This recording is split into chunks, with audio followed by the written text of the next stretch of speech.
शुक्लाम्भरधरं विष्णुं शशिवर्णं चतुर्भुजं प्रसन्नवदनं ध्यायेत् सर्वविघ्नोपशान्तये। आपदामपहर्तारं दातारं सर्वसम्पदां लोकाभिरामं శ్రీరామం భూయో భూయో నమామ్యహం అని నా రామచంద్రమూర్తికి నమస్కారం చేసుకుని మనము రామచంద్రుడు చెప్తూ ఉన్న ధర్మాలు తెలుసుకుంటూ ఉన్నాము. వాళ్ళు వీళ్ళు చెప్పే ధర్మాలు కాదు, రామచంద్రమూర్తి చెప్పే ధర్మాలు. ఆయన ధర్మస్వరూపము కాబట్టి ఆయన ఏం చెప్తున్నారని చూసుకుంటూ వస్తూ ఉన్నాము. ఆయన ముఖ్యంగా ఒక మేజర్ క్లారిఫికేషన్ చేస్తూ వచ్చారు పోయిన వారము.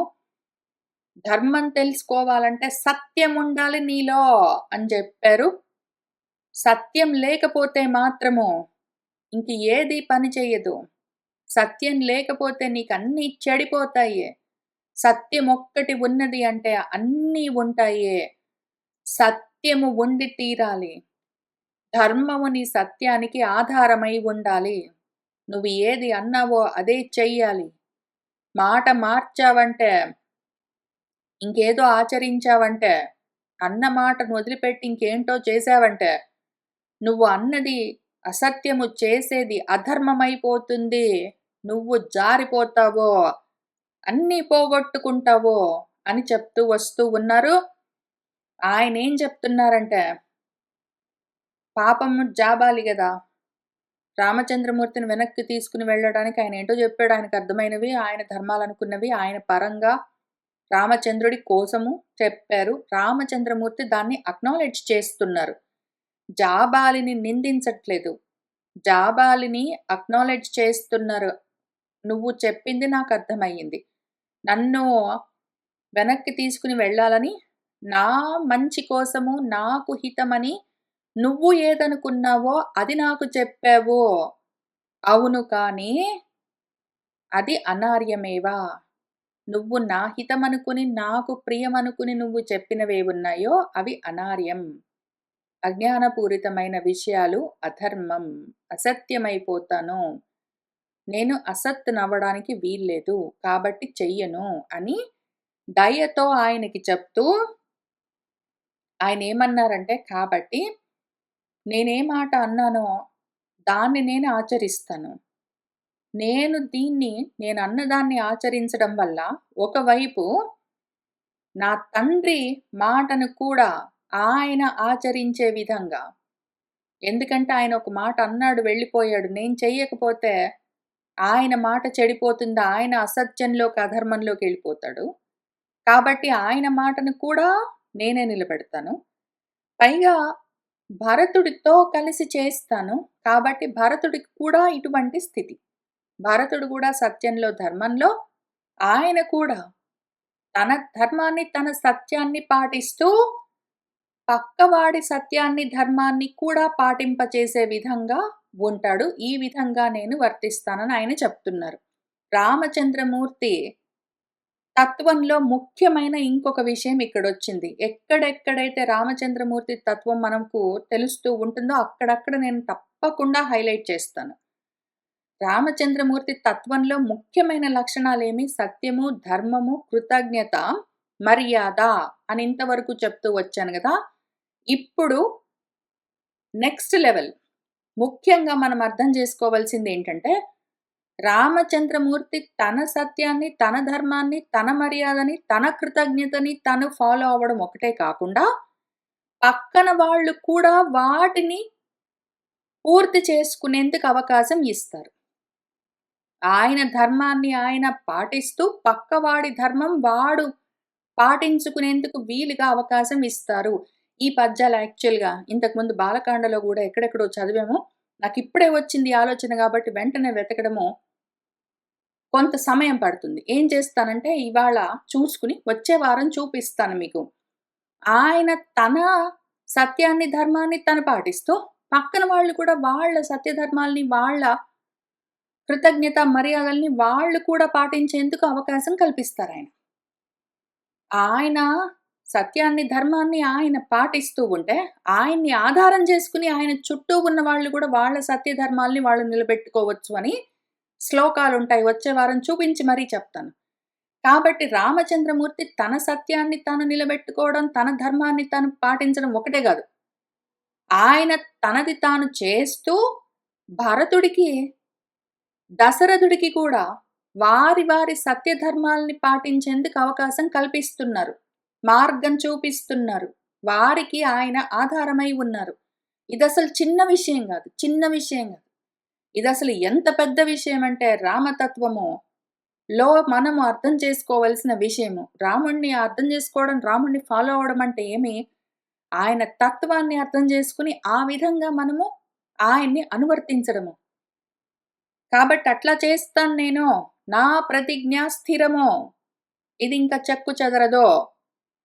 ఇదే విధంగా ఇవన్నీ చేస్తూ తల్లికి కైకేయికి కూడా ఆనందం కలిగిస్తాను. ఆమె అప్పుడు చాలా సంతోషించింది. ఆ సంతోషాన్ని ఇప్పుడు నేను చెదరగొట్టను అని చెప్తూ ఉన్నారాయన.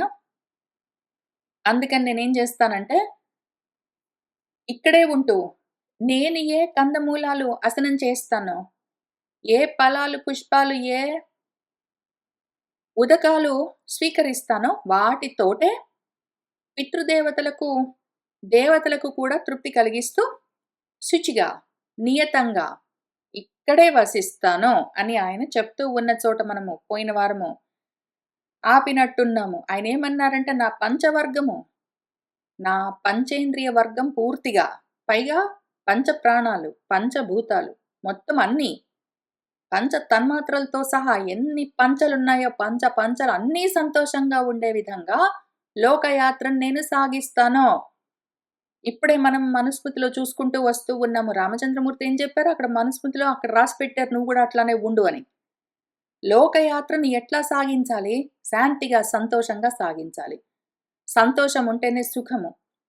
సంతాపాలుంటే దుఃఖమని ఏ పద్యాలు చూసుకుంటూ వచ్చామో, అవన్నీ ఎక్కడి నుంచొచ్చాయి? రామచంద్రమూర్తి ఆచరణ వల్లే వచ్చాయి. ఆ రకంగా నేను అకుహః, ఏ కుటిలత్వం లేకుండా శ్రద్ధాదానున్నై, శ్రద్ధావంతున్నై, కార్యాకార్య విచక్షణ జ్ఞానం కలిగిన వాడినై ఈ విధంగా ప్రవర్తిస్తాను. ఎందుకు? ఆయన ప్రవర్తనను చూసి మనము అనువర్తించేందుకు ఆయన మనకు మార్గాన్ని చూపిస్తున్నారు. ఆయనేమంటున్నారంటే, ఇదిగో మనము ఎట్లా ఉంటామో అటువంటి ఫలితాలే మనము పొందుతాము అని కొన్ని ఎగ్జాంపుల్స్ చూపిస్తున్నారు. లోకయాత్ర అన్నారు గాబట్టి ఇక్కడ మన వాల్మీకి మహర్షి లోకం అని ఒక కీ టర్మ్ పెట్టారు గాబట్టి ఇంకిక్కడి నుంచి చెప్పేవన్నీ లోకం గురించి. ఇంతవరకు చెప్పినవన్నీ ఏవి? పైన చెప్పినవన్నీ ఆత్మధర్మాలు. పైగా మన రామచంద్రమూర్తి ఏమన్నారు? నేనసలు క్షాత్రాన్ని వదిలిపెడుతున్నాను. అధార్మికంగా ప్రవర్తించేది. అధార్మికం అంటే ఏమి? అసద్ధర్మాలన్నీ అధార్మికాలు. అసద్ధర్మాలేమి? అసత్తుని పట్టుకుని మనిషి మనిషికి మారిపోతూ ఉన్నవి, దేశకాల పరిస్థితులను బట్టి మారిపోతూ ఉన్నవన్నీ అసద్ధర్మాలు.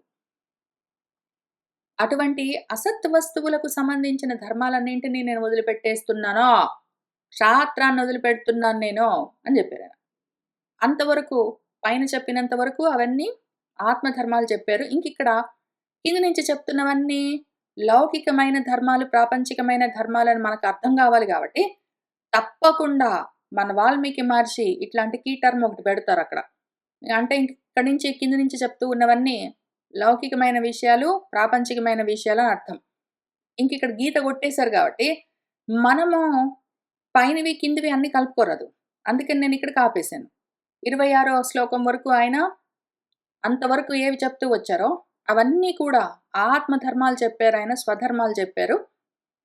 ఇంకిక్కడి నుంచి కొంత లౌకిక ధర్మాలు చెప్తూ ఉన్నారు. లోకంలో ఎట్లా ఉంటుంది పరిస్థితి? నువ్వెట్లా కర్మలు చేస్తావో నీకు అటువంటి ఫలితాలుంటాయి. నువ్వు వాటినట్లా అనుభవించవలసి ఉంటుంది అని చెప్తూ ఉన్నారు. కర్మిష్ఠుల కోసము, కర్మ మార్గంలో ఉన్న వాళ్ళ కోసం, ప్రపంచ మార్గంలో ఉన్న వాళ్ళ కోసం చెప్తున్నారు. కర్మభూమి ఇమాం ప్రాప్య కర్తవ్యం కర్మ యత్ శుభం అగ్నిః వాయుః చ సోమః చ కర్మిణాం ఫలభాగినః. ఇమాం కర్మభూమిం ప్రాప్య, ఈ కర్మభూమిని పొంది ఏదైతే శుభమైన కర్మలు కర్తవ్యంగా చెయ్యవలసి ఉన్నాయో, ఏవైతే శుభకర్మలంటే మంగళకర్మలంటే పుణ్యకర్మలని అర్థం. ఈ కర్మభూమిలో జన్మ ఎత్తిన వాళ్ళు పుణ్యకర్మలుగా ఏమి చెప్తారో వాటిని చెయ్యడము వారి కర్తవ్యము. ఆ విధంగా పుణ్యకర్మలు చెయ్యడం వల్లనే అగ్నిదేవుడు, వాయుదేవుడు, సోముడు, చంద్రుడు వీళ్ళందరూ గూడా వాళ్ళు చేసిన పుణ్యకర్మలకు ఫలాలుగానే ఆయా స్థితులను పొందారు. అగ్నిదేవుడిని దేవుడు అని ఎందుకు అందరూ ఇంత పూజిస్తున్నారు? ఆయన మొత్తం అంతటా బ్రహ్మాండమంతా వ్యాపించి ఉన్నాడు. ఎక్కడ పడితే అక్కడ ఉంటాడు. ఆయన సర్వసాక్షి అయి ఉన్నాడు. ప్రతి చోట ఉండి అన్నీ చూస్తూ, అన్నీ చేస్తూ ఉన్నాడు. అటువంటి స్థితి ఆయనకెందుకు కలిగింది? ఆయన చేసుకున్న కర్మల వల్ల, ఆయన పొందిన పుణ్యాల వల్ల ఆయనకు ఆ స్థితి కలిగింది. అట్లానే వాయుదేవుడు ఆయనెందుకు దేవుడయ్యాడు? ఎక్కడ పడితే అక్కడ ఉంటాడు. ప్రాణులను నడిపిస్తాడు. ప్రాణులు వాయువు లేకపోతే ఉండవింక పూర్తిగా. ఆ విధంగా అటువంటి స్థితిని ఎట్లా పొందాడు వాయుదేవుడు? ఆయన చేసిన కర్మల వల్ల ఆయనకు అటువంటి గొప్ప ఫలం కలిగింది. అట్లానే చంద్రుడు అటువంటి ఆహ్లాదాన్ని కలిగించే ప్రతి వాళ్ళు చంద్రుడు కావాలని ఎందుకు కోరుకుంటారు? చూడగానే ఎందుకు సంతోషిస్తారు? చూడాలని ఎందుకు ఆశపడతారు? అటువంటి స్థితిని ఆయన ఎందుకు పొందాడు? ఎందుకని ఓషధులకు పుష్టినిచ్చే స్థితిని పొందాడు? ఎందుకని ఆయన్ని చూస్తే మనుషులే కాదు, మనుషుల మనసులే కాదు, సముద్రాలు గూడా పొంగుతాయి. అటువంటి స్థితిని ఆయన ఎందుకు సంపాదించాడు? ఎందుకు శివుడి శిరస్సు పైన స్థానాన్ని సాధించాడు? ఆయన చేసుకున్న పుణ్యకర్మలకు ఫలం అట్లా ఉన్నది కాబట్టి. ప్రతి వాళ్ళు చేసిన కర్మలకు వాళ్లకు అటువంటి ఫలాలు కలుగుతాయి. తగిన ఫలాలు. వాటికి వాళ్ళు ఫలభాగస్తులవుతారు. ఫలభాక్కులు అంటే ఫలితాలను అనుభవించే వాళ్ళవుతారు. కాబట్టి ఏ కర్మలు మనం చేసుకుంటున్నాము, ఎట్లా చేస్తున్నామన్నది ముఖ్యము. ఏదో ఒకటి చేయడం గాదు. చేస్తున్న దాన్ని బట్టి మనకి ఎటువంటి స్థితులుంటాయి, ఎటువంటి గతులుంటాయి. స్థితి గతులు అంటాము. నేను చేసిన కర్మ బట్టి నా గతి అంటే నేను వెళ్ళే గమనము ఎటువైపుకి వెళ్తాను, ఏ స్థితిని సాధిస్తాను. స్థితి అంటే ఉండడం, గతి అంటే వెళ్ళడం. నేను వెళ్ళడం, ఉండడం ఇవన్నీ కూడా నేను చేసే కర్మలను బట్టి ఉంటాయి. కాబట్టి జాగ్రత్తగా చేయవలసి ఉంటుంది. శతం క్రతూనాం ఆహృత్య దేవరాట్ త్రిదివం గతః తపాంసి ఉగ్రాణి చ ఆస్థాయ దివం యాతాః మహర్షయః. దేవరాట్ ఇంద్రుడికి ఆ త్రిదివాన్ని పాలించే, ముల్లోకాలని పాలించే ముల్లోకాధిపత్యము ఎట్లా కలిగింది? శతక్రతువులు. శతం అంటే 100 అనే అర్థం ఉంది. అనంతమైన క్రతువులు అంటే పుణ్యకర్మలు చేశాడు కాబట్టే ఆయనకు అటువంటి స్థితి కలిగింది కదా! అట్లానే మన మహర్షులు వాళ్ళు ఉగ్రమైన తపస్సులు ఆచరించారు కాబట్టే సమాస్థాయ వాటిని ఆశ్రయించి ఉన్నందుకే వాళ్ళందరూ దివం యాతాః దివిని చేరుకున్నారు. ఇవన్నీ ఊరికేనే జరుగుతాయా? ఏదో ఒక కర్మ భూమి మీద ఉన్నంత వరకు ఎట్లో ఒకట్లా చేసుకుంటూ పోతే తర్వాత ఏమైపోతామని ఆలోచించొద్దు అని చెప్తున్నారు. మళ్ళీ చెప్తున్నాను, ఇది కర్మ మార్గంలో ఉన్న వాళ్ళ కోసం. పైన చెప్పినవి ఇంతకన్నా ముందు జ్ఞాన మార్గంలో, ఆత్మ మార్గంలో ఉన్న వాళ్ళ కోసం చెప్పారు. అన్నీ చెప్తారు ఆయన. అందరి కోసం చెప్తారు. అన్నీ నా కోసమే అనుకోవద్దు. మీరే మార్గంలో ఉన్నారో దాన్ని బట్టి ఆయన చెప్తున్నవి ఏవి మీకు అప్లికబులో చూసుకోవాల్సి ఉంటుంది. అది నాకు మరెట్లా తెలుస్తుంది అంటే వ్యాసుల వారు అట్లా కీ టర్మ్స్ అన్నీ పెడతారు అక్కడ ఈజీగా మనకు అర్థం కావడానికి. సత్యంచ ధర్మంచ పరాక్రమంచ భూతానాం అనుకంపాం ప్రియవాదితాంచ ద్విజాతి దేవ అతిథి పూజనంచ బంధానం ఆహుః త్రిదివస్య సంతః. ధర్మము, సత్యము, పరాక్రమము, భూత దయ, అనుకంప అంటే దయ, ప్రియవాదితం ప్రియంగా మాట్లాడడము, ద్విజాతులు జ్ఞానంతో రెండో జన్మ ఎత్తిన వాళ్ళు, పండితులు, దేవతలు, అతిథులు వీళ్ళందరినీ పూజించడము. ఇవన్నీ ఎట్లా చేయాలో, ఎందుకు చేయాలో, ఏమి దాని పద్ధతో అన్నీ మనం మనుస్మృతిలో కూడా చూసుకుంటూ వచ్చాం. మనుస్మృతిలో ఉన్నవన్నీ ఎక్కడి నుంచి వచ్చాయి మళ్ళీ? రామచంద్రమూర్తి చేసి చూపించినవి మళ్ళీ అందులోకి వస్తూ ఉంటాయి. అట్లానే ఈ విధంగా ఇవన్నీ చేసిన వాళ్ళు ఆ సంతః సత్పురుషులు ఈ పంథాన మార్గాన్ని ఆశ్రయించే వీళ్ళందరూ గూడా త్రిదివస్య ముల్లోకాలను సాధించడానికి ఇది పంథా, మార్గము అని ఆహుహు చెప్తారు. సత్పురుషులేం చెప్తారంటే, సత్యము, ధర్మము, పరాక్రమము, భూతదయ, ప్రియవాదనము, ప్రియంగా మాట్లాడడము, పెద్దలను, దేవతలను, అతిథులను పూజించడము, ఇవన్నీ చెయ్యడమే స్వర్గానికి మార్గమని చెప్తారు. త్రిదివం అంటే స్వర్గం. కాబట్టి నేను అనవసరంగా అన్నీ పోగొట్టుకునే వ్యర్థమైన కర్మలు చెయ్యను అని చెప్తున్నారు.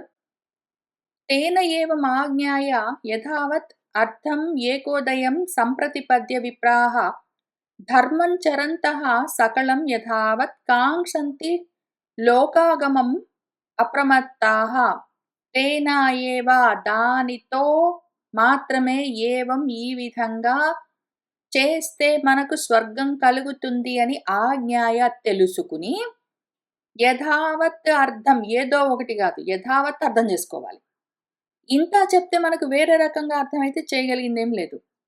ఎందుకట్లా అర్థమవుతుంది? ఉన్నది వ్యతిరేకంగానో వేరే రకంగానో ఎందుకు అర్థమైతుంది అంటే, అటువంటి బుద్ధులకు అట్లానే అర్థమైతుంది అని భగవద్గీతలో భగవంతుడు మళ్ళీ ఇదే విషయం గురించి రాసిపెట్టారు. ఆయనేం చెప్పారు, మన కృష్ణుల వారు చెప్పేది ఒకటే తత్వము. కృష్ణుల వారి రూపంలో ఒకసారి, రామచంద్రమూర్తి రూపంలో ఒకసారి చెప్తూ ఉంటారు. ఆయనేం చెప్పారు అందులో, ఉన్న ఒకటే విషయము ఒకవేళ నీలో సత్వగుణం బాగా పైకొచ్చుంటే, రజోతమో గుణాలు అణిగిపోయి ఉంటే ఉన్న విషయం ఉన్నట్టుగా అర్థమైతుంది. ఒకవేళ నీలో రజోగుణం పైకొచ్చుంటే అప్పుడు అయథావత్‌గా రకరకాలుగా ఒకటి చెప్తుంటే ఒక రకంగా అర్థమైతుంటుంది. ఒకవేళ నీలో తమోగుణం పైకొచ్చిందంటే మాత్రం కరెక్ట్‌గా ఆపోజిట్‌గా వ్యతిరేకంగా అర్థమైతుంది. ఉన్నదొకటైతే ఆపోజిట్‌గా నీకు తెలుస్తూ ఉంటుంది అని. అట్లా ఏదో రకంగా కాదు, అయథావత్‌గా, వ్యతిరేకంగా, అడ్డదిడ్డంగా కాదు. యథావత్ ఉన్నది ఉన్నట్టుగా అర్థం చేసుకుని ఏకోదయం భాగ్యము ఒక్కటే విధంగా ఉండాలి. నువ్వు సాధించేది ఆత్మోదయం ఒక్కటే, అది ఏకోదయం. ఏకం ఏవ అద్వితీయం ఏదున్నదో దాన్ని సంపాదించుకునేది, లేదా భాగ్యోదయం అయినా సరే బాగుపడే మార్గం ఏది ఒక్కటున్నదో, అది ఉదయించే పద్ధతి మార్గమేమున్నదో దాన్ని జాగ్రత్తగా ఉన్నదున్నట్టు అర్థం చేసుకోవాలి. నీ ఇష్టం వచ్చినట్టు కాదు. యథావత్తుగా అర్థం చేసుకుని ఆ విప్రులు, చదువుకున్న వాళ్ళు, జ్ఞానులు, పండితులు అదే మార్గాన్ని సంప్రతిపద్య అవలంబించి ఏం చేశారంటే, ధర్మంగా, మామూలు ధర్మాలే కాదు, సకలం ధర్మం, మొత్తం ధర్మాలను ఆ విధంగా చరంతః ఆచరిస్తూ ఉంటారు. వాళ్ళు అప్రమత్తులై ఉండి యథావత్ లోకాగమం కాంక్షంతి, ఉన్న ధర్మాలను ఉన్నట్టుగా అర్థం చేసుకుని, ఉన్న ధర్మాలను మొత్తాన్ని వాళ్ళెట్లా తెలుసుకున్నారో అట్లా ఆచరిస్తూ గొప్ప లోకాలను పొందాలి అని కాంక్షిస్తూ ఉంటారు. వాటిని అప్రమత్తంగా ఆచరిస్తూ ఉంటారు. ధర్మే రతాః సత్పురుషైః సమేతాః తేజస్వినః దానగుణప్రధానాః అహింసకాః వీతమలాః చ లోకే భవంతి పూజ్యాః మునయః ప్రధానాః. ప్రధానంగా, ముఖ్యంగా మునులేం చేస్తారంటే, వాళ్ళు ధర్మే రతాః, ఎప్పుడూ ధర్మంలో రతి కలిగి ఉంటారు. వాళ్ళు అధర్మాన్ని, అంటే అసత్ ధర్మాన్ని, మాటిమాటికి మారిపోయే ధర్మాన్ని పాటించరు.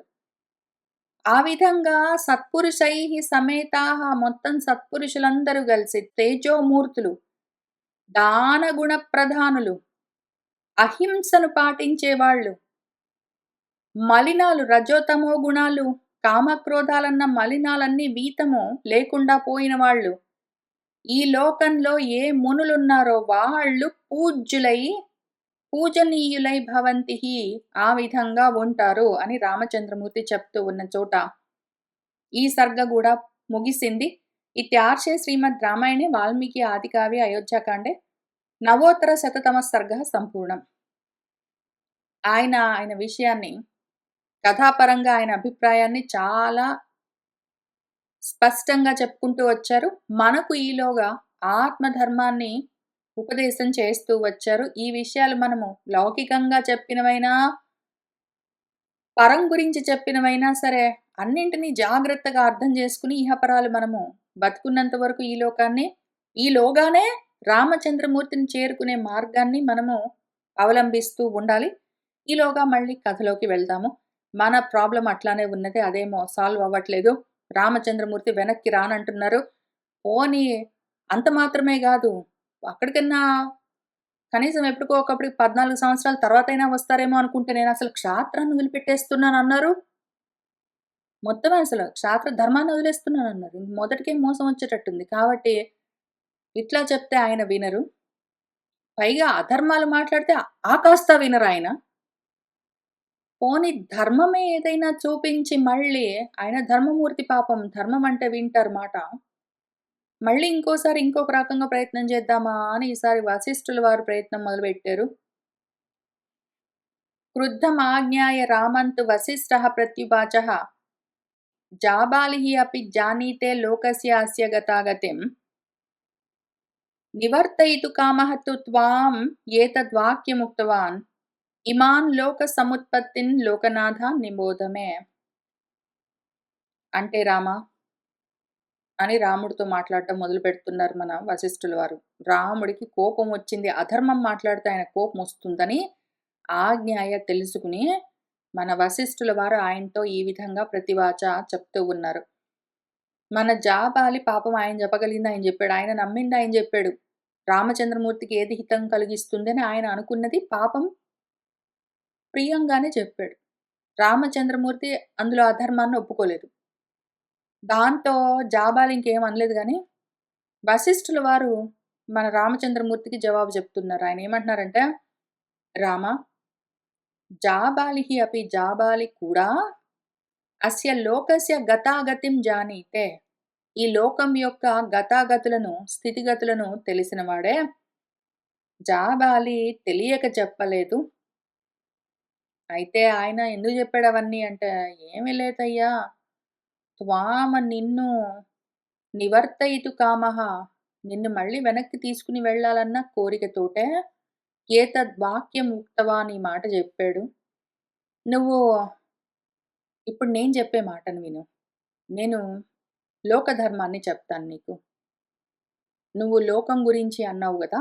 నువ్వు లోకం అన్నావు గాబట్టి నీకు నేను లోకధర్మం చెప్తున్నాను. ఇదంతా మళ్ళీ లోకధర్మం. లోకం అని కీవర్డ్ మన వాల్మీకి మహర్షి మనకు గూడా చెప్పారు. ఇమాం లోక సముత్పత్తిం అసలు ఈ లోకం యొక్క ఉత్పత్తి ఎట్లా జరిగిందో ఓ లోకనాథ ఓ రాజా మే నిబోధ నీకు చెప్తాను విను అని చెప్తూ ఉన్నారు. పురాణాలతో పాటు ఇతిహాసాలకు ఒక లక్షణం ఉంటుంది. దశ లక్షణం అని చెప్తారు. అందులో సర్గ, విసర్గ మొదలైనవన్నీ ఒక 10 విషయాలు ప్రతి చోట ఉండాలి. అసలు సృష్టి ఎట్లా వచ్చింది అన్న దగ్గర నుంచి అనగనగా ఒకానొక సమయంలో అని మొదలు పెడతారు. అసలు ఫస్ట్ మొత్తం అన్నింటికన్నా ముందు అసలు సృష్టి ఎట్లా మొదలైంది అని చెప్పడము పురాణానికి ఉన్న లక్షణము. అది తప్పకుండా చెప్తారు. కాబట్టి ఇక్కడ కూడా మన వాల్మీకి మహర్షి చెప్తున్నారు. ఇంక ఇక్కడి నుంచి చూసుకుంటూ వెళ్దాం. మనం భారతంలో, భాగవతంలో కూడా చదువుకుంటూ వస్తున్నాము. రామాయణంలో కూడా ఇంతకుముందు చూసాం. మళ్ళీ కాబట్టి ఇక్కడ ఇంకా తెలుసుకుంటూ వెళ్దాం గబగబ. సర్వం సలిలం ఏవ ఆసీత్ పృథివీ యత్ర నిర్మిత తతః సమభవత్ బ్రహ్మ స్వయంభూః దైవతైః సహా.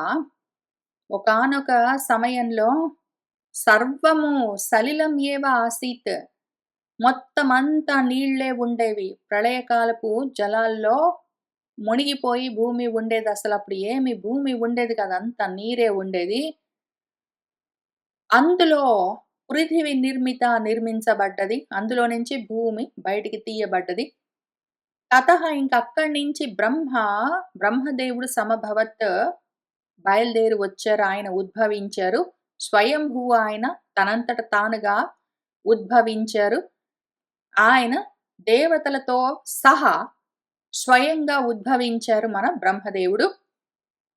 సహా వరాహః తతః భూత్వా ప్రోజ్జహార వసుంధరాం అసృజచ్చ జగత్సర్వం సహ పుత్రైః కృతాత్మభిః.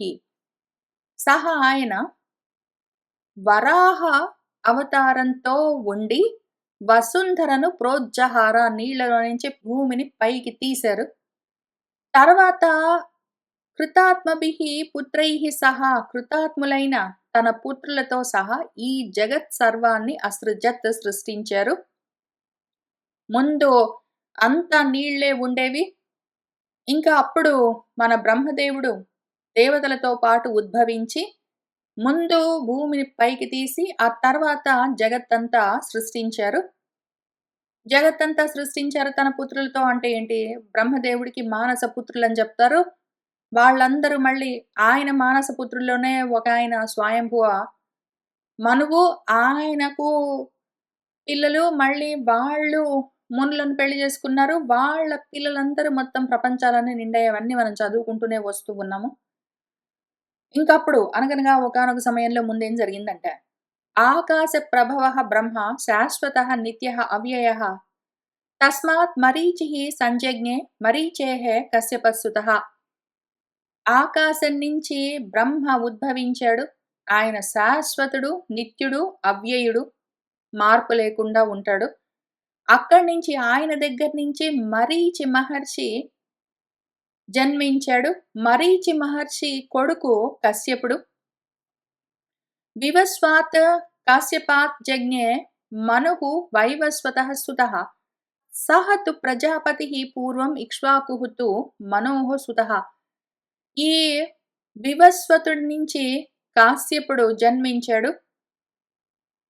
ఆ వైవస్వతుడు అంటే కాశ్యపుడి నుంచి మనువు సుతుడిగా కలిగాడు. ఆ ప్రజాపతి ఎవరున్నారో ఆయన ఇక్ష్వాకులకు పూర్వీకుడు. మన మనువుకు కొడుకు ఇక్ష్వాకుడు. ఆ తర్వాత యస్య ఇయం ప్రథమం దత్తా సమృద్ధా మనునా మహి తం ఇక్ష్వాకుం అయోధ్యాయాం రాజానం విద్ధి పూర్వకం. ఈ మనువు గారే మొదటి రాజు అని విద్ధి తెలుసుకోవలసి ఉన్నది. ఆయనకు ప్రథమంగా ఈ మొత్తం భూమిని ఇచ్చారు. ఆయన ఆ ఇక్ష్వాకును ఆ అయోధ్యను పాలిస్తూ ఉన్నాడు. దానికి ఈయన రాజు, మొట్టమొదటి రాజు. ఇక్ష్వాకోః తు సుతః శ్రీమాన్ కుక్షిః ఏవ ఇతి విశ్రుతః కుక్షేః అథ ఆత్మజః వీరః వికుక్షిః ఉదపద్యత. ఇక్ష్వాకు యొక్క కొడుకు శ్రీమంతుడైన కుక్షి అని పేరున్నవాడు. కుక్షి కొడుకు వీరుడైన వికుక్షి అని ఉదయించాడు, ఉపపద్యత కలిగాడు. వికుక్షేః తు మహాతేజాః బాణః పుత్రః ప్రతాపవాన్ బాణస్య తు మహాబాహుః అనరణ్యః మహాయశాః. మహాతేజోమూర్తి అయిన వికుక్షుడి యొక్క కొడుకు మహాప్రతాపవంతుడైన బాణుడు. మహాబాహువులతో ఉన్న ఆ బాణుడి యొక్క కొడుకు మహాయశోమూర్తి అయిన అనరణ్యుడు. నానా వృష్టిః బభూవ అస్మిన్ అదుర్భిక్షం సతాంవరే అనరణ్యే మహారాజే తస్కరః నాపి కశ్చన. ఈ అనరణ్యుడు మహారాజుగా ఉన్న సమయంలో కశ్చన ఒక్కడు కూడా తస్కరుడుగా దొంగ అన్నవాడు ఆ రాజ్యంలో ఉండేవాడు కాదు. ఆ సతాంవరే సత్పురుషుల్లో శ్రేష్ఠుడైన మన అనరణ్యుడు మహారాజుగా ఉన్న సమయంలో ఎన్నో వృష్టులన్నీ కురిసేవి. ఎప్పుడు దుర్భిక్షం అన్నది అసలు ఉండేదే కాదు అక్కడ భూమి మీద. అనరణ్యాత్ మహాబాహుః పృథు రాజా బభూవః తస్మాత్ పృథోః మహారాజః త్రిశంకుః ఉదపద్యత. అనరణ్యుడు ఆ మహాబాహువు ఆయనకు పృథు మహారాజు జన్మించాడు. ఆ పృథు మహారాజుకు త్రిశంకుడు అన్న కొడుకు జన్మించాడు. సహ సత్యవచనాత్ వీరః సశరీరః దివంగతః త్రిశంకోః అభవత్ సూనుః దుందుమారః మహాయశాః. ఆయన త్రిశంకు సత్యవచనం వల్ల ఆ వీరుడు సశరీరంగానే దివానికి వెళ్ళాడు, స్వర్గానికి వెళ్ళాడు. ఆ త్రిశంకుకు దుందుమారుడన్న కొడుకు మహాయశోమూర్తి కలిగాడు. దుందుమారాత్ మహాతేజాః యువనాశ్వః వ్యజాయత. యువనాశ్వశ్రుతః శ్రీమాన్ మాంధాత సమపద్యత. ఆ మహాతేజోమూర్తి అయిన దుందుమారుడికి యువనాశ్వుడు అన్న ఒక పుత్రుడు జన్మించాడు. యువనాశ్వుడి కొడుకు శ్రీమంతుడైన మాంధాత కలిగాడు. మాంధాతుః తు మహాతేజాః సుసంధిః ఉదపద్యత. సుసంధేః అపి పుత్రౌ ద్వౌ ధ్రువసంధిః ప్రసేన జిత్.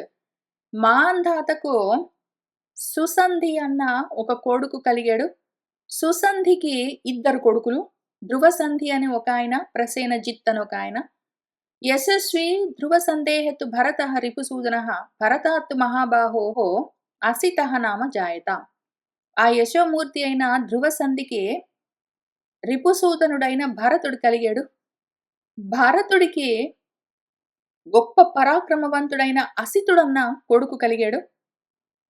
యస్య ఏతే ప్రతిరాజానః ఉదపద్యంత శత్రవః హైహయాః తాళజంఘాః చ శూరాః చ శశిబిందవః. శత్రువులకు ప్రతిరాజైన ఈయనకు ఆయన నుంచి హైహయులు, తాళజంగులు అన్న శూరులు, శశిబిందువులు కలిగారు. తాంతు సర్వాన్ ప్రతివ్యూహ్య యుద్ధే రాజా ప్రవాసితః సహ చ శైలవరే రమ్యే బభూవ అభిరతః మునిః. ఇంకప్పుడు ఏం చేశాడంటే, మన యుద్ధంలో రాజుగారు ప్రవాసితుడై ఒక అందమైన రమ్యమైన పర్వత ప్రాంతంలోకెళ్ళి మునిగా ఆయన ఉంటూ ఉన్నాడు. ద్వే చ అస్య భార్య గర్భిణ్యౌ బభూవతుః ఇతి శృతిః ఏకా గర్భ వినాశాయ సపత్న్యై గరళం దదౌ. ఆయనకిద్దరు భార్యలు ఉండేవాళ్ళు. వాళ్ళిద్దరూ గర్భిణులైన సమయంలో ఒకానొక సమయంలో ఏం జరిగిందంటే, ఒకామె తన సపత్ని యొక్క గర్భము నశించాలన్న కోరికతో విషాన్నిచ్చిందిట అని మనము శృతి వింటూ ఉంటాము. భార్గవః చవనః నామ హిమవంతం ఉపాశ్రితః తం ఋషిం సముపాగమ్య కాళిందీ తు అభ్యవాదయత్. ఆయన భృగువు నుంచి వచ్చినవాడు భార్గవుడు, చవనుడు అన్నవాడు ఆ హిమవత్ పర్వత ప్రాంతం దగ్గరికి ఒకసారి వెళ్ళినప్పుడు ఆ ఋషి దగ్గరికి వెళ్ళింది కాళింది. ఆయనకి నమస్కారం చేసి ఆయనతో మాట్లాడుతూ ఉన్నది. సహ తాం అభ్యవదద్ విప్రః వరేప్సుం పుత్ర జన్మని పుత్రః తే భవితా దేవి మహాత్మా లోక విశ్రుతః అని ఆయన చెప్పాడు. ఆమె ఆ విధంగా ఆయనకి నమస్కారం చేసి నిలబడితే పుత్రుడు కావాలని కోరుకుంటూ ఉంటే ఆమెతో ఆయన ఏమన్నాడంటే, అమ్మా ఓ దేవి, నీకు పుత్రుడు కలుగుతాడు, మహాత్ముడు, లోకంలో గొప్ప ఖ్యాతి గడిస్తాడు.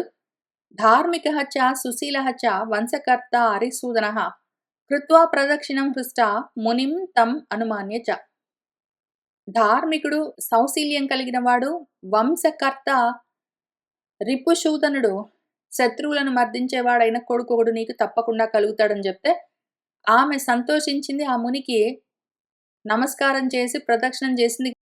ఈలోగా పద్మపత్ర సమానాక్షం పద్మగర్భ సమప్రభం తతః సా గృహం ఆగమ్య దేవి పుత్రం వ్యజాయత. అయితే ఆమె ఇంటికొచ్చిన తర్వాత కొన్నాళ్ళకి పద్మపత్రాలతో సమానమైన కన్నులున్నవాడు, పద్మం మధ్యలో ఎటువంటి ప్రభలుంటాయో అటువంటి ప్రభలతో ఉన్నవాడు ఒక పుత్రుణ్ణి ఆమె వ్యజాయత కన్నది. సపత్న్యా తు గరహతస్యై దత్తః గర్భ జిఘాంసయా గరేణ సహ తేన ఏవ జాతః సహ సగరః అభవత్. అయితే ఆ సపత్ని ఎవరైతే తన సపత్ని యొక్క గర్భాన్ని నశింపచేయాలని గరళాన్ని ఇచ్చిందో ఆ సపత్ని ఆ విషంతో పాటే కొడుకును కన్నది. గరం అంటే విషంతో పాటు కన్నది కాబట్టి సగరం, విషంతో పాటు అని ఆయనకు పేరున్నది. సగరుడు అయ్యాడు ఆయన. సహ రాజా సగరః నామ యః సముద్రం అఖానయత్ ఇష్ట్వా పర్వణి వేగేన త్రాసయంతమిమాః ప్రజాః. ఆ సగర చక్రవర్తి, సగరుడన్న రాజు సముద్రాన్ని మొత్తాన్ని అఖానయత్ మొత్తం తవ్వించేశాడు.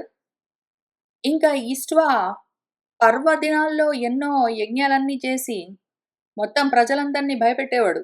అంతటి పరాక్రమం కలిగిన వాడు. ఇంతకి అసమంజస్తు పుత్రః అభూత్ సగరస్య ఇతి నః శృతం. జీవన్నేవ సహ పిత్రా తు నిరస్తః పాపకర్మకృత్. ఈయనకు మన సగరుడికి అసమంజసుడు అన్న ఒక కొడుకు కలిగాడని వింటాము. బతికుండగానే పాపాలు చేస్తూ ఉన్నాడని ఆ అసమంజసుడిని వాళ్ళ నాన్న ఇంట్లోంచి వెళ్ళగొట్టేశాడు. అంశుమానితి పుత్రః అభూత్ అసమంజస్య వీర్యవాన్. దిలీపః అంశుమతః పుత్రః దిలీపస్య భగీరథః. ఆ అసమంజసుడి కొడుకు అంశుమంతుడు. అంశుమంతుడి కొడుకు దిలీపుడు. దిలీపుడి కొడుకు భగీరథుడు. భగీరథాత్ కకుత్సః తు కాకుత్సాహయేన విసృతాః. కకుత్సస్య చ పుత్రః అభూత్ రఘుఃయేన చ రాఘవాః. భగీరథుడి కొడుకు కకుత్సుడు. కకుత్సుడి వంశంలో వాళ్ళు కాబట్టి ఈ వంశంలోని వాళ్ళందరినీ కాకుత్సులు అని పిలుస్తారు. ఈ కకుత్సుడికి ఒక కొడుకున్నాడు రఘు. ఆ రఘు వల్లనే ఈ వంశంలోని వాళ్ళందరినీ రాఘవులని పిలుస్తారు. రఘోః తు పుత్రః తేజస్వి ప్రవృద్ధః పురుషాదకః. కల్మాషపాదః సౌదాసః ఇతి ఏవం ప్రథితః భువి. రఘువు యొక్క పుత్రుడు ఒక తేజోమూర్తి పురుషాదక ప్రవృత్తః. ఆయన కల్మాష పాదుడు సౌదాసుడు అని భూమి మీద ఎంతో ప్రసిద్ధిగాంచినవాడు. కల్మాషపాద పుత్రః అభూత్ శంఖణః తు ఇతి విశ్రుతః. యః తు తద్ వీర్యమాసాద్య సహ సైన్యః వ్యనినసత్. కల్మాషపాదుడి పుత్రుడు శంఖనుడు అని ఒక ఆయన ఉండేవాడు. ఆయన పరాక్రమంతోటి వెళ్లి యుద్ధాలని చేస్తూ సైన్యంతో సహా నశించిపోయాడు. శంఖణస్య చ పుత్రః అభూత్ శూరః శ్రీమాన్ సుదర్శనః. సుదర్శనస్య అగ్నివర్ణః అగ్నివర్ణస్య శీఘ్రగః. శంఖనుడి పుత్రుడు శ్రీమంతుడైన సుదర్శనుడు. సుదర్శనుడి కొడుకు అగ్నివర్ణుడు. అగ్నివర్ణుడి కొడుకు శీఘ్రగుడు. శీఘ్రగస్య మరుః పుత్రోః మరోః పుత్రః ప్రసుశ్రువః. ప్రసుశ్రువస్య పుత్రః అభూత్ అంబరీషః మహాద్యుతిః. శీఘ్రగుడి కొడుకు మరువు కొడుకు ప్రసుశ్రువుడు. ప్రసుశ్రువుడి కొడుకు అంబరీషుడు అన్న మహాద్యుతి కలిగినవాడు. అంబరీషస్య పుత్రః అభూత్ నహుషః సత్యవిక్రమః. నహుషస్య చ నాభాగః పుత్రః పరమధార్మికః. అంబరీషుడి కొడుకు నహుషుడు అన్న సత్య పరాక్రమం కలిగిన వాడున్నాడు. ఆ నహుషుడి కొడుకు నాభాగుడు. ఆయన పరమధార్మికుడు. అజః చ సువ్రతః చ ఏవ నాభాగస్య సుతౌ ఉభౌ. అజస్య ఏవ చ ధర్మాత్మ రాజా దశరథ సుతః. నాభాగుడికి అజుడు సువ్రతుడు అని ఉభౌ సుతౌ ఇద్దరు కొడుకులున్నారు. ఈ నాభాగుడి యొక్క ఇద్దరు కొడుకులు వాళ్ళలో ఒకడు అజుడు. ఆయనకు ఆ ధర్మాత్ముడికి దశరథ రాజు సూతుడిగా జన్మించాడు. అజుడి కొడుకు దశరథుడు. తస్య జ్యేష్ఠః ఆసి దాయాదః రామ ఇతి అభివిశ్రుతః. తత్ గృహాణ స్వకం రాజ్యం అవేక్షస్వ జననృపా. నాయన రామ, ఇది విషయము. అనగనగనగనగా ఎప్పుడో అనగనగా ఒకానొక సమయంలో బ్రహ్మ దగ్గర నుంచి మొదలుపెట్టి వస్తూ ఉన్న వంశం నాయన ఇది. అవిచ్ఛిన్నంగా ఒకళ్ళ నుంచి ఒకళ్ళకి ఒకళ్ళ నుంచి ఒకళ్ళకి ఒకళ్ళ నుంచి ఒకళ్ళకి పెద్ద కొడుకులకు ఈ రాజ్యము వస్తూ ఉన్నది. ఇటువంటి పరంపరలో రామ, నువ్వు ఈ రాజ్యానికి దాయాదివి. ఆ దాయము నువ్వు పుచ్చుకోవలసి ఉన్నది. దానికి పెద్దవాడివి, ఈ వంశానికి జ్యేష్ఠుడివి అసి అయి ఉన్నావు నాయన, దాయాదుడివి. ఈ విధంగా గొప్ప పేరున్నది. ఇంకా పెద్దవాళ్లే ఈ వంశంలో రాజులవుతారు కాబట్టి పెద్దవాడు రాముడు ఇంకా రాజు అవుతాడు, ఆ రాజ్యం ఆయనది అని అందరూ చెప్పుకుంటూ ఉన్నారు. కాబట్టి అటువంటి స్వకం రాజ్యం ఇది, నీ రాజ్యము. ఇది ఎవరో నీకు ఇస్తే నువ్వు తీసుకోవాల్సిన అవసరం లేదు. మా నాన్న ఇవ్వలేదు, మా నాన్న ఇచ్చాడు అనుకుంటున్నావు. భరత్ ఇవ్వడానికి వచ్చాడు అనుకుంటున్నావు. భరతుడు ఇవ్వడానికి, దశరథుడు ఇవ్వడానికి వీళ్ళది కాదు నాయన ఈ రాజ్యము. ఇది ఎప్పటినుంచో బ్రహ్మదేవుడి దగ్గర నుంచి ఒకళ్ళ నుంచి ఒకళ్ళకి వస్తూ ఉన్నది. ప్రతి వాళ్ళు దాయాదులే ఇందులో. ఒకళ్ళ నుంచి ఒకళ్ళకి వస్తూ ఉన్నది. నీ దాకా వచ్చింది. దశరథుడు ఇవ్వడం ఇవ్వకపోవడంతో సంబంధం లేదు నాయన, ఇది నీదే. నువ్వు జ్యేష్ఠుడిగా ఉన్నందుకు ఇది ఆటోమేటిక్గా నీ రాజ్యం నాయన. తత్ దాన్ని గృహాణ పుచ్చుకో. కనీసం ఈ జనాన్ని అవేక్షస్వ చూడు నాయన ఓ నృపా రాజా అని మన వశిష్ఠ మహర్షి అందుకని ఇంత దూరం చెప్పుకుంటొచ్చారు. ఈ మొత్తం వంశ ప్రవర యాజ్ ఇట్ ఈజ్ దీన్నే మనము ఎప్పుడు చదువుకున్నామో మీకు గుర్తుకొచ్చే ఉంటుంది. రామచంద్రమూర్తి పెళ్లి సమయంలో రామచంద్రమూర్తి వంశ ప్రవర చెప్తూ ఉన్నప్పుడు వశిష్ఠ మహర్షి ఇదే చెప్తూ వచ్చారు. ఆ సమయంలో సీతమ్మ తల్లి యొక్క వంశ ప్రవర కూడా చెప్తూ వచ్చారు. అప్పుడు చూసాం ఇదంతా మనము మళ్ళీ ఇప్పుడు చూస్తున్నాము. కాబట్టి ఇది ఎవరో నీకు ఇవ్వవలసిన పని లేదు, ఇది నీది అని ఆయన చెప్తూ ఉన్నారు. ఇక్ష్వాకూణాం హి సర్వేషాం రాజా భవతి పూర్వజః పూర్వజేన అపరః పుత్రః జ్యేష్ఠః రాజే అభిషిచ్యతే. నాయనా, ఇక్ష్వాకులకు అందరికీ ఈ పద్ధతి ఉన్నది. పూర్వజః ముందు పుట్టినవాడు జ్యేష్ఠుడే రాజా భవతి రాజవుతాడు. ఈ ధర్మాన్ని చూడు నువ్వు.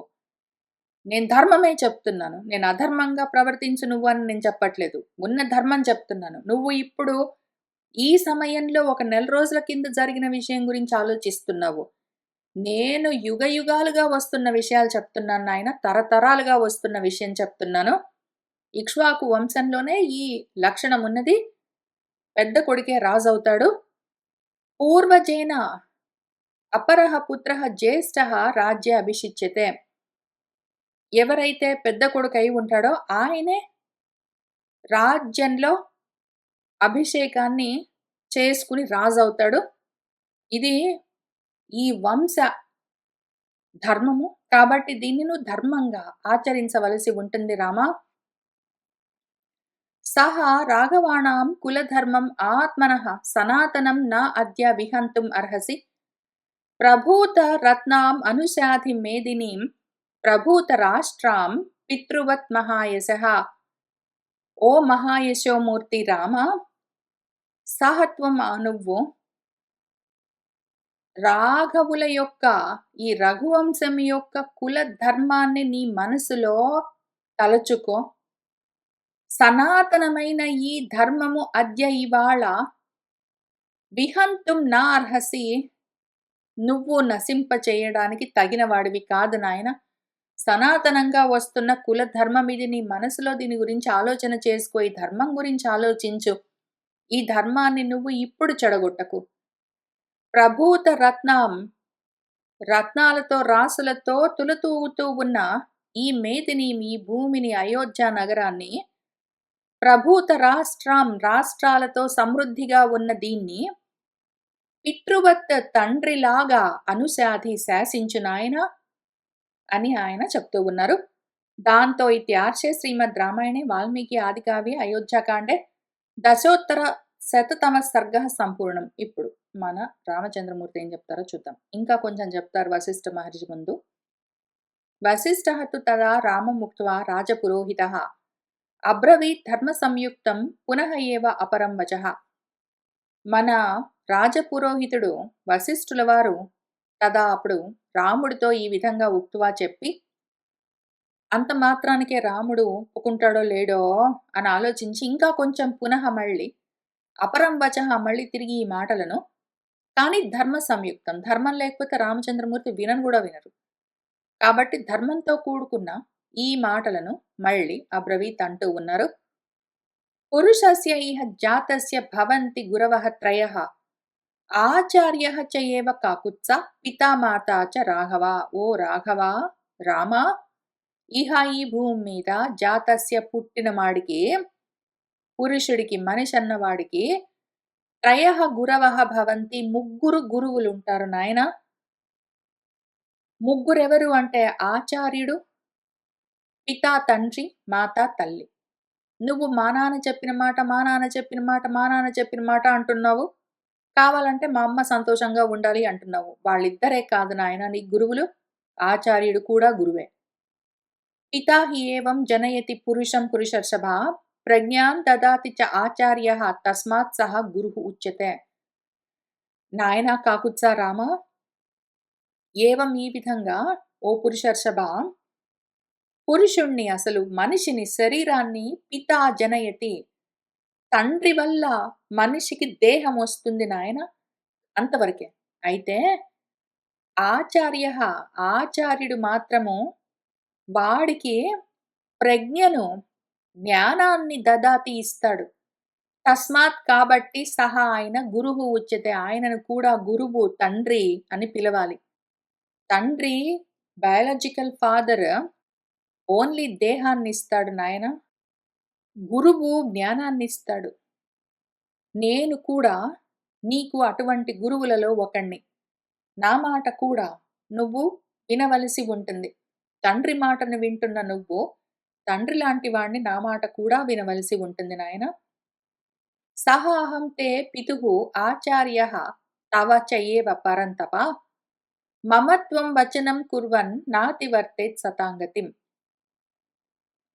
నేను మా నాన్న మాట వినకపోతే సత్పురుషుల మార్గం నుంచి తప్పిపోతానంటున్నావు గదా! నేను చెప్తున్న మాట విను ఓ పరంతపుడా రామా! తే నీకు సహాహం నేను కూడా పితుః తండ్రినే. ఆచార్యుణ్ణి నీకు. నీకు ఆచార్యుణ్ణి, నీకు తండ్రిని నేను. కాబట్టి నువ్వేం చెయ్యాలంటే మమ వచనం కుర్వన్ నేను చెప్పిన మాటను ఆచరిస్తే దాంతో నువ్వు నీ ధర్మాన్ని పాటించినట్టే. తండ్రి ఆజ్ఞను పాటించినట్టే.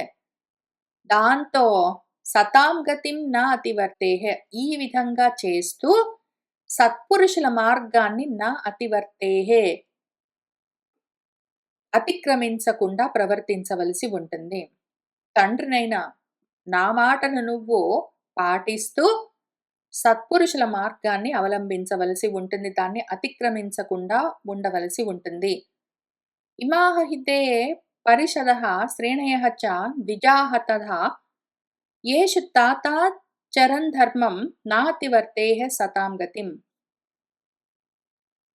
ఇమాహ వీళ్ళందరూ నీ పరిషత్తులో ఉన్నవాళ్ళు, నీ సభలోని వాళ్ళు, నీ పార్షదులు, నీ శ్రేణులు, నీ ద్విజులు, నీ రాజ్యంలోని వర్తకులు, నీ రాజ్యంలోని బ్రాహ్మలు, నీ రాజ్యంలోని మంత్రులు, అమాత్యులు, ప్రజలు వీళ్ళందరూ ఉన్నారు. వీళ్ళందరి పట్ల కూడా నువ్వు ధర్మాన్ని ఆచరిస్తూ తాత రామ నాయనా సతాం గతిం నా అతివర్తేహే సత్పురుషుల మార్గాన్ని అతిక్రమించకుండా ఉండవలసింది. వృద్ధాయాః ధర్మశీలాయాః మాతుః నా అర్హసి అవర్తితుం అస్యాః తు వచనం కుర్వన్ నాతివర్తేహే సతాం గతిం. వృద్ధురాలు, ధర్మ మార్గంలో ఉన్నది అమ్మగారు, ఆమె మాట అవర్తితుం నార్హసి, ఆమె మాటను పక్కన పెట్టడానికి వీల్లేదు, వెనక్కి తిప్పడానికి లేదు. అస్యాహ వచనం కుర్వన్, ఆమె మాటను కూడా నువ్వు మన్నిస్తూ ఆ విధంగా ప్రవర్తిస్తూ సతాం గతిం నాతివర్తేహే సత్పురుషుల మార్గాన్ని అతిక్రమించకుండా ఉండవలసి ఉంటుంది. భరతస్య వచః కుర్వన్ యాచమానస్య రాఘవ ఆత్మానం నాతివర్తేహే త్వం సత్యధర్మ పరాక్రమ. భరతుడి మాటను కూడా ఆచరిస్తూ అడుగుతూ ఉన్నాడు పాపము. అడుగుతూ ఉన్నవాణ్ణి యాచిస్తూ ఉన్న భరతుడి మాటను నువ్వు ఆచరిస్తూ పాటిస్తూ ఓ రాఘవా, నీ యొక్క సత్యాన్ని, ధర్మాన్ని కూడా నువ్వు అతిక్రమించకుండా ప్రవర్తించవలసి ఉంటుంది. ఏవం మధురం ఉక్తః సన్ గురుణా రాఘవః స్వయం ప్రత్యువాచ సమాసీనం వశిష్టం పురుషర్షభః. ఇట్లా మధురంగా చెప్పారాయన. మన వశిష్ఠుడు పాపము మధురంగా, ధర్మంగా చెప్పిన ఆ గురువు గారి మాటను రాముడు విన్నాడు. ఆయన పాపం వశిష్ఠుడు స్వయంగా, నేను నీకు తండ్రి వంటి వాణ్ణి, నేను నీకు గురువును, ఆచార్యుణ్ణి, నా మాటను నువ్వు తోసిపుచ్చరాదు. నేను అధర్మం చెప్పట్లేదు. ఇది ఈనాటి ధర్మం గాదు. నెల రోజుల కింద జరిగిన విషయం గాదు. పరంపరగా వస్తున్న విషయము, సనాతనమైన ధర్మం చెప్తున్నాను. నా మాట మన్నించు, అమ్మ మాట విను, ప్రజల మాట విను, తమ్ముడు మాట విను, అయోధ్యను పాలించు తండ్రిలాగా అని ఆయన చెప్తూ ఉంటే, కూర్చుని పాపము పెద్దవాడివన్నీ చెప్తూ ఉంటే అవన్నీ విని మన పురుషర్షభుడు రాముడు మళ్ళీ ఆయనకి జవాబు చెప్తూ ఉన్నారు. ఆయన ఏమన్నారు, ఆ తర్వాత భరతుడికి ఎట్లా నచ్చ చెప్పారు ఏమి అన్న విషయాలు మనం వచ్చే వారం కలిసి కూర్చుని చదువుకుంటూ ముందుకు వెళ్దాం. ఇవాళకి ఇక్కడికి ఆపుతున్నాను. సర్వం శ్రీ సీతారామచంద్ర ప్రభు పాదారవిందార్పణమస్తు. మంగళం కోసలేంద్రాయ మహనీయ గుణాత్మనే చక్రవర్తి తనుజాయ సార్వభౌమాయ మంగళం. వేద వేదాంత వేద్యాయ మేఘశ్యామమూర్తయే పుంసాం మోహన రూపాయ పుణ్యశ్లోకాయ మంగళం.